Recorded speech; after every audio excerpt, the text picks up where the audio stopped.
प्रयागराज महाकुंभ में उमड़ पड़ा है आस्था का सैलाब। माघ पूर्णिमा पर सुबह 8 बजे तक श्रद्धालुओं के पावन स्नान का आंकड़ा 1 करोड़ पार कर चुका है। महाकुंभ में प्रातः काल से ही श्रद्धालु स्नान दान कर रहे हैं। माघ पूर्णिमा पर तीर्थराज प्रयाग में स्नान और दान से मिलता है अक्षय पुण्य और भगवान सूर्य जैसा तेज। माघ पूर्णिमा का पावन स्नान यूपी की योगी आदित्यनाथ सरकार के लिए सबसे बड़ी परीक्षा की घड़ी बना हुआ था। बसंत पंचमी के अमृत स्नान के बाद जिस तरह प्रयागराज में भीड़ उमड़ी, उसको लेकर योगी सरकार बेहद सतर्क है। प्रयागराज में इतनी भीड़ आ रही थी कि कई शहरों से प्रयागराज को जोड़ने वाले हाईवे रास्ते बंद करने पड़े। मुख्यमंत्री योगी आदित्यनाथ ने अधिकारियों के साथ हर पल की निगरानी की। 10 फरवरी को हुई मीटिंग में कई अधिकारियों को सख्त चेतावनी भी दी। मुख्यमंत्री की चिंता का आलम ये था कि माघ पूर्णिमा स्नान के वक्त पूरी रात मुख्यमंत्री स्वयं डीजीपी प्रशांत कुमार के साथ वॉर रूम में मौजूद रहे और हर पल की निगरानी करते रहे।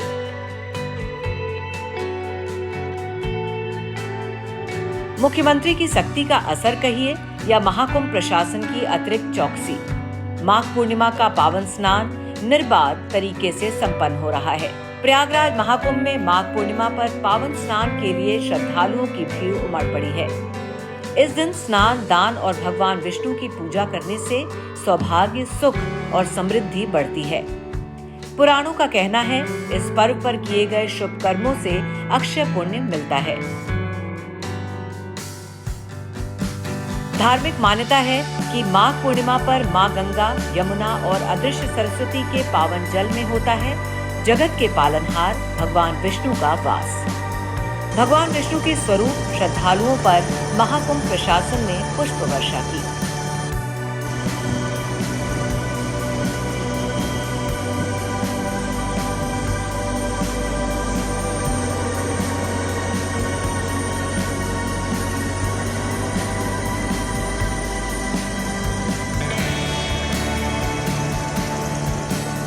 तीर्थराज प्रयाग और माघ महीने के बारे में मान्यता है कि माघ महीने में देवता पृथ्वी पर मनुष्य रूप धारण कर प्रयाग में स्नान, दान और जप करते हैं। यही वजह है कि इस दिन प्रयाग में गंगा स्नान करने से मनोकामनाएं पूरी होती हैं और मोक्ष मिलता है। श्रद्धालु इसी भावना से मां गंगा, यमुना और अदृश्य सरस्वती के पावन जल में लगा रहे हैं आस्था की पावन डुबकी। प्रयागराज महाकुंभ में माघ पूर्णिमा के पावन स्नान के साथ ही महीने भर से चल रहा कल्पवास भी समाप्त हो गया है।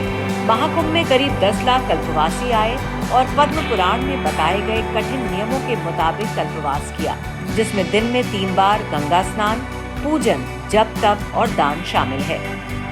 कल्पवास में श्रद्धालु गंगा, संगम आदि पवित्र नदियों के तट पर पूरे 1 मास निवास कर नित्य आस्था की डुबकी लगाकर दान पुण्य करते हैं। इस दिन को मोक्ष प्राप्ति का दिन भी कहा गया है।